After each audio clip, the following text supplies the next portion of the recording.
नमस्कार. ओंकार क्लासेसच्या सर्व विद्यार्थ्यांचे तासगावच्या बॅचच्या या व्हिडिओमध्ये क्रॉपच्या स्वागत आहे.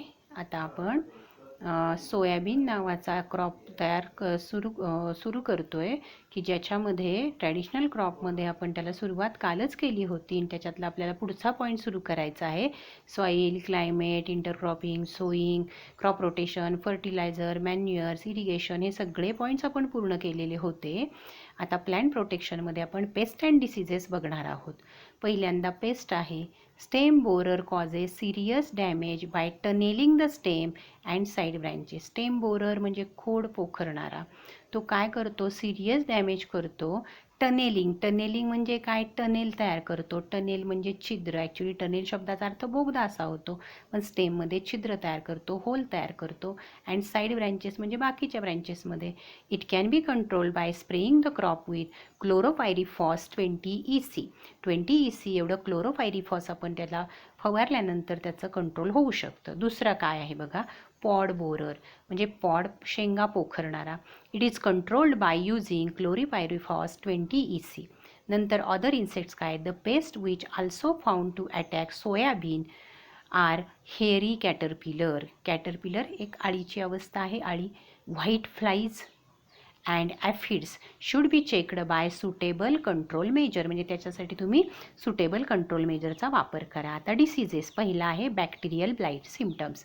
Reddish brown spots with yellow margin appear on leaves and also on pod. पानांवरती आणि शेंगावरती असे आपल्याला व्रण दिसतात. त्याच्या पुढचा पॉईंट डायग्रॅममध्ये इथं तुम्हाला दिसतंय बघा, पानांवरचे डाग दिसत आहेत बॅक्टेरियल ब्लाईटचे. आता control measure. Use of resistant varieties and seed treatment with organomercurial fungicide like ceresan are effective control measure. आता पुढचा आहे मोझॅक. त्याचाही फोटोग्राफ बघा, तुम्हाला दिसतोय. It is virus disease causing mottling and curling of leaves.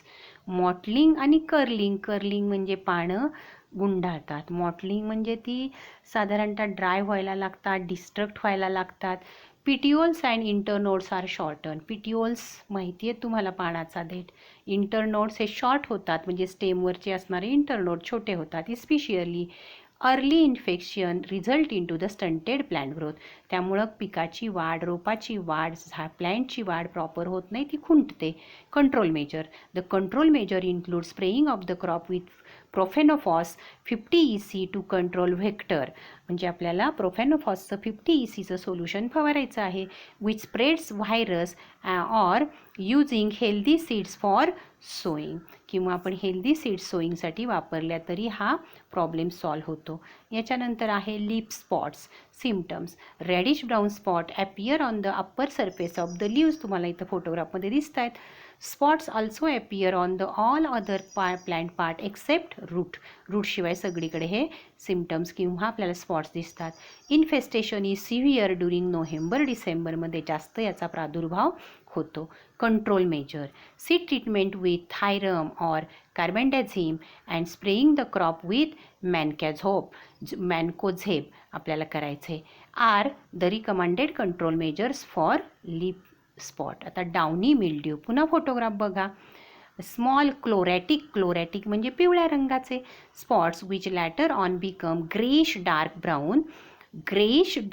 पहिल्यामध्ये yellowish दाखवलेत, परत पाठीमागं पान दाखवले बघा ब्राऊन कलरचे. On the upper surface of leaves.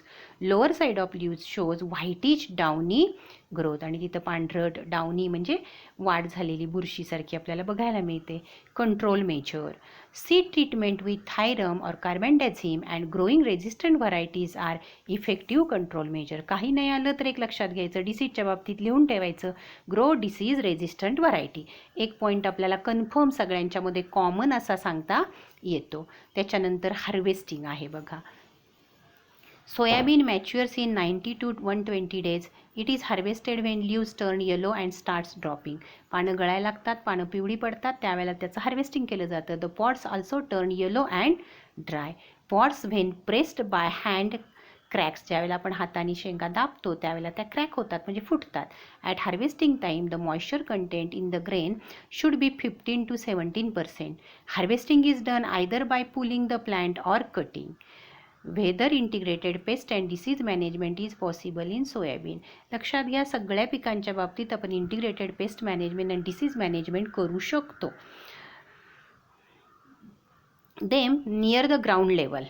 Harvesting is done either by pulling the plant, म्हणजे पीक उपटून काढतो आपण plant, or cutting them near the ground level, किंवा कट करतो. द प्लांट्स आर हिप्ड म्हणजे त्याचे ढीग लावतात, and dried for 2 to 3 days. Threshing म्हणजे मळणी करायची is done by beating the produce with stick, काठीने त्याला बदडतात, आपटलं जातं. Or by using threshing machine, किंवा आपण मळणी यंत्राचा वापर आता सर्रास आपल्याकडे केला जातो. तासगावला जाता येता तुम्ही रस्त्यावरती पाहिलं असेल हे मळणी यंत्र लावलं जातं सोयाबीनच्या मळणीसाठी. The produce is then winnowed म्हणजे उफणणी करणं, त्याच्यातला जो कचरा आहे हलका चाप्स वगैरे काढून टाकले जातात. ड्राईड अँड स्टोअर, नंतर ड्राय आणि स्टोअर केलं जातं. नाऊ अडेज combined harvester is used for soybean harvesting, म्हणजे हार्वेस्टिंग आणि थ्रेशिंग एकाच वेळेला करणारं यंत्र आपल्याकडे आता मशीन आपल्याकडे उपलब्ध आहे. यील्ड बघा, pure rainfed crop 10 to 15 quintal per hectare, mixed crop 3 to 4 quintal per hectare, irrigated crop 35 to 40 quintals. आता रिमेंबर धिसमध्ये काय, for safe storage of soybean the moisture content in the grain should be brought to 11% by drying. पूर्ण सुकल्याशिवाय आपण दाणे store करायचे नाही आहेत. Moisture proof gunny bags or seed beans are used for storage. Proper paste and disease control measure should be taken during the period of storage. आता do you नोमध्ये 2-3 point दिले, ते आपण थोडे बघूया आणि मग थांबूया. पहिला पॉईंट काय, Indian Central Oil Seed Committee. बघा, ICOC was established in 1947 to increase the oil seed production. आपल्याला तेलबियांचं उत्पादन वाढवायचं आहे. Oil Seed Development Corporation replaced ICOC in 1966. आणि पहिलं जे होतं त्याचं नाव पुन्हा बदललं गेलं, ते काय बघा, ODC, all India coordinated research project on oil seed was setup in 1967. 1967ला हा रिसर्च प्रोजेक्ट तयार झाला आहे.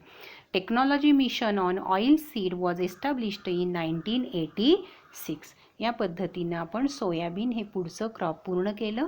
उद्याच्या लेक्चरमध्ये आपण ग्राम ह्या पिकाला सुरुवात करू. थँक्यू.